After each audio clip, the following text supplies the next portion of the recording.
Hey everybody, time for more comics from a spinner rack. I'm going to jump right into it now. The Mechanics, beautiful Kevin Nolan logo. It's so amazing. He pencils, he inks, he colors, he letters, and he does logos. Just amazing artist that we know almost nothing about because he's not one of those guys who go to a lot of shows and such. This is a collection that Jaime Hernandez did from the magazine Love and Rockets, which was an anthology with he and his two brothers. And what really pissed them off, though, was the band Love and Rockets stole the name. And they were like, hey, Frigger, it's like we had the name first. They're the band from So Alive, which is like my least favorite song. I call it the sellout song. The earlier stuff's better.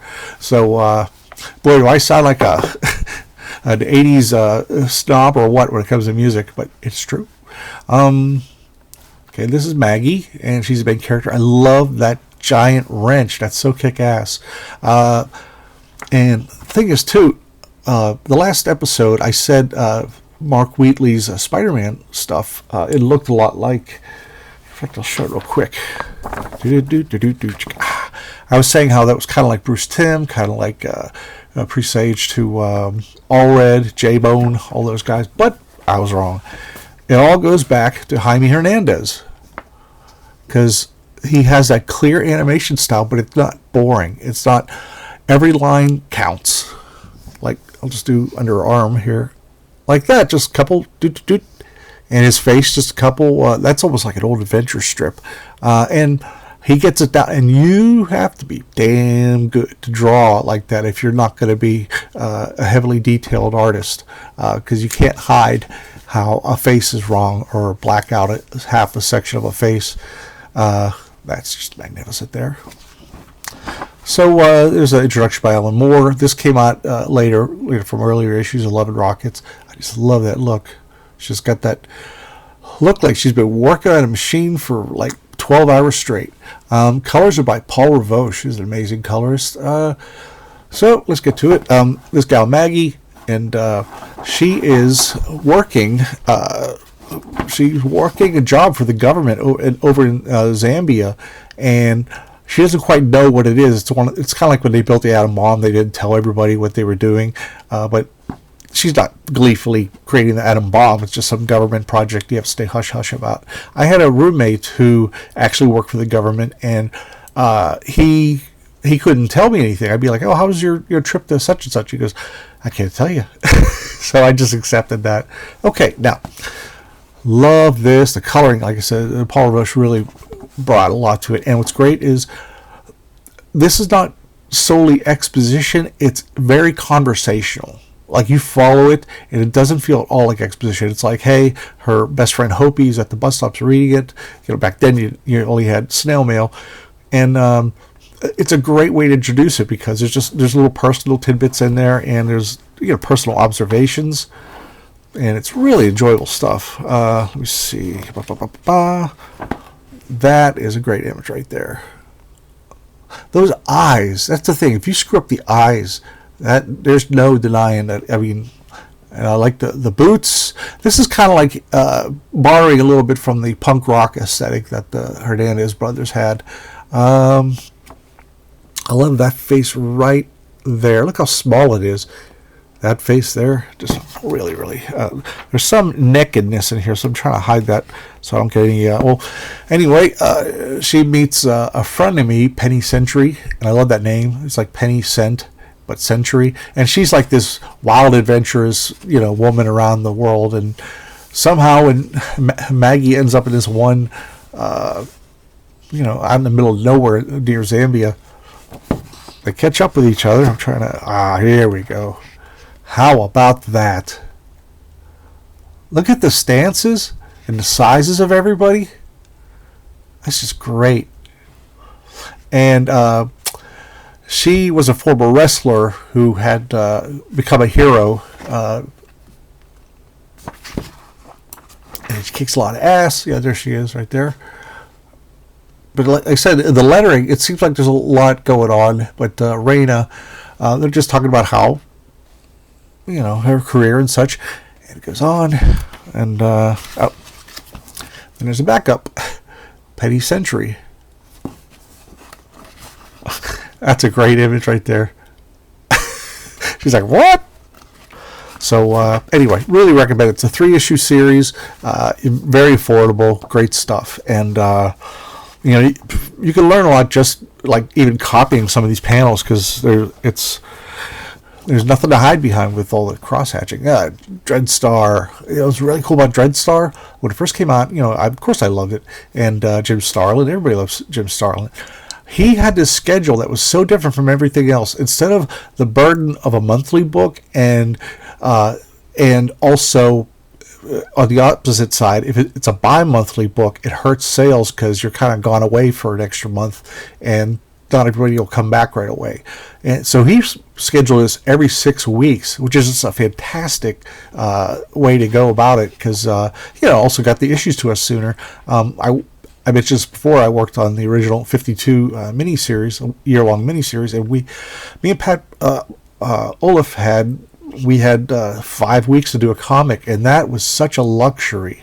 A lot of times you don't even get a month because something's somewhere along the line, whether it's a writer or things get changed, you'll get work bottlenecked and you have to bang it out. But yeah, this is one of the Starlin just really threw himself into this, and I don't know why Dreadstar hasn't been made into a movie.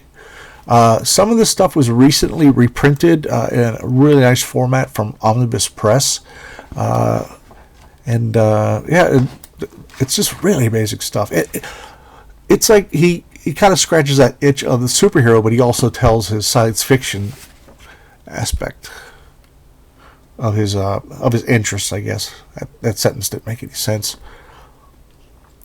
That's so classic.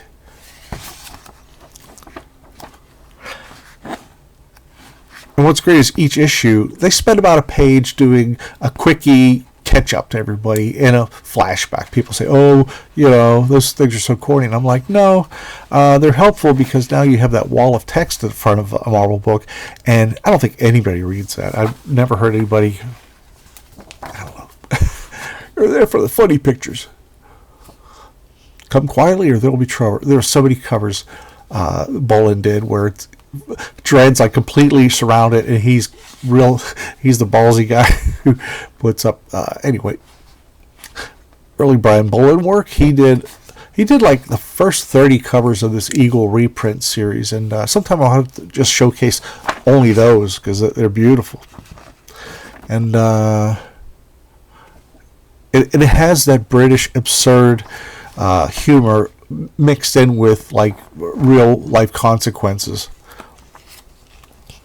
But and Bolin, he was one of many artists. There was Ron Smith. There was Michael. I can't think of his Mike. I can't think of him. I'm so sorry. McMahon. That's his name, I think. Amazing stuff here. And I picked this up. Oh, here's the thing: Comic Scene, which was a color fanzine that was done by the people who do Starlog, and it was a color magazine, and they previewed the first issue of the reprint series of Judge Dredd, and they had a little interview with it, and I was hooked immediately. So Comic Scene was really great at the time. They would talk about inkers. We're going way back, saying inkers. So I remember inkers, stuff like that. That's just really sensational. Here we go. An impossible journey through radioactive hell. Can even the judge survive? The curse of death. I always say it like Alan Rickman. Welcome to the curse of death. So, Planet of Vampires. I think this is a Neil Adams cover. I'm pretty sure he did a lot of stuff around there. A lot of new artists, a lot of older artists like Ditko and Wally Wood, but this is early Pat Broderick stuff, and it's so solid already. It's just amazing. You got inks by Frank McLaughlin, my old pal, letterer Alan Kupperberg. I've said this many a time. In the 70s, you usually broke in doing something like lettering, which is, people would say, oh, it's lower than totem pole, but no, it helps you become more rounded as a cartoonist. Same thing with Dave Hunt. He was assistant, I think, to Frank Giacoia and Mike Esposito. He did lettering first, then he did coloring, then he did backgrounds with him, then he became a great inker in his own right. So this is just tremendous fun. I gotta stop saying tremendous so much. Heck with it.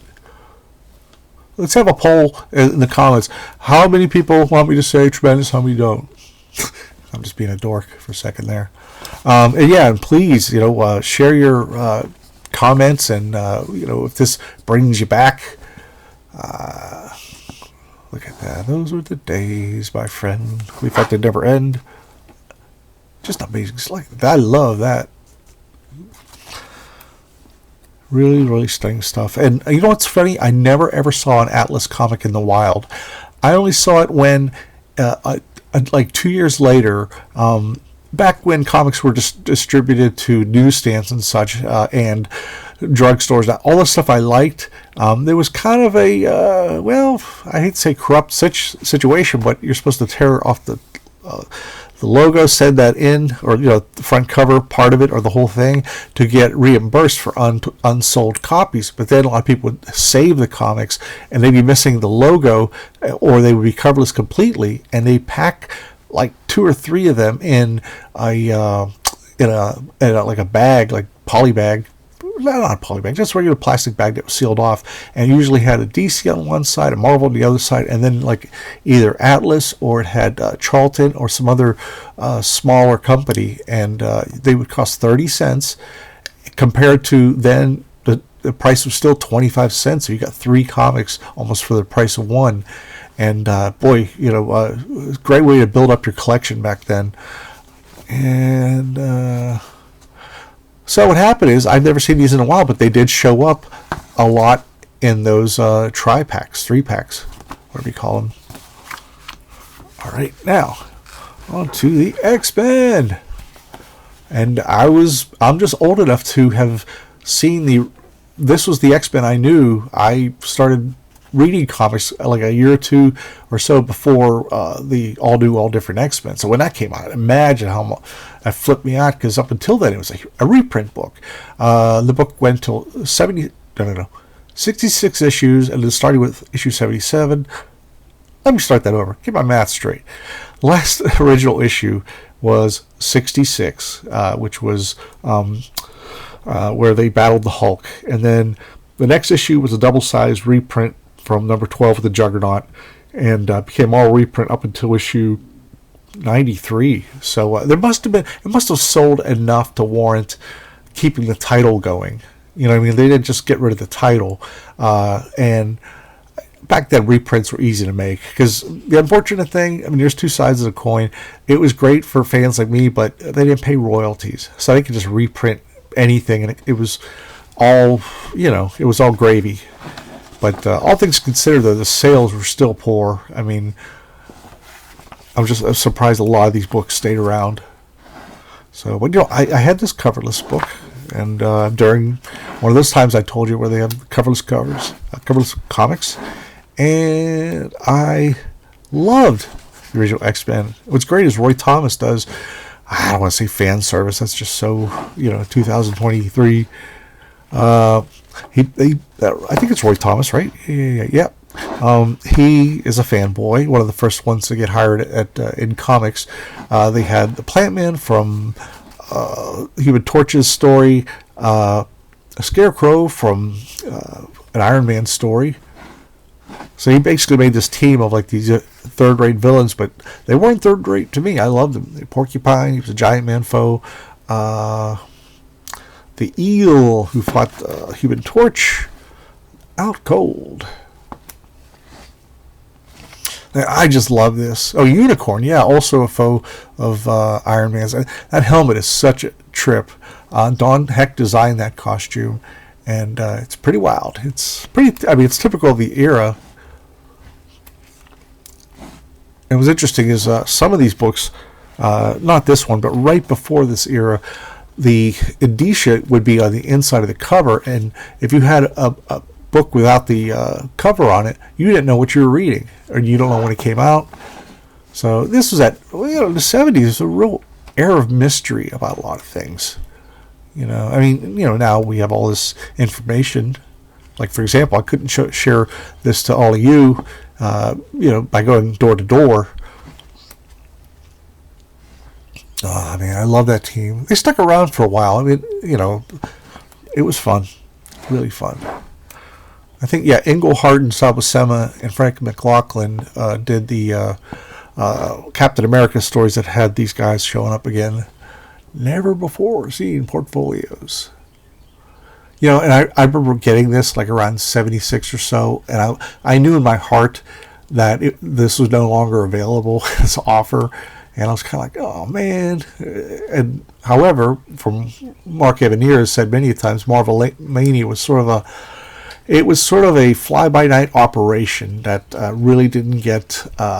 It was questionable. It just basically got sent some existing art, some new art generated, and never really worked out at all.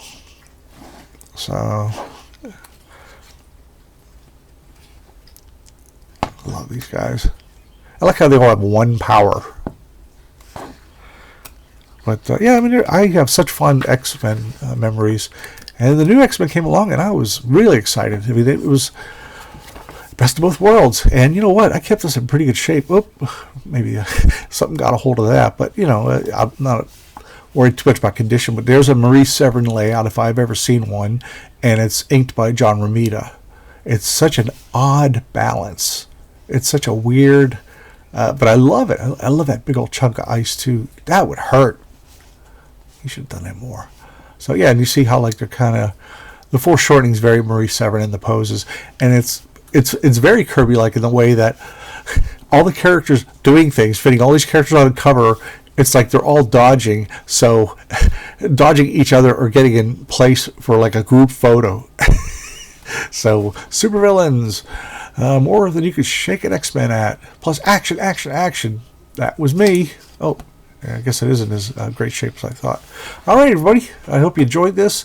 If you got any memories, any corrections that I might have said, or expand on some of the stories that I've had behind these books, please leave comments below. I encourage a lot of comments because this is fun. It's a great hobby.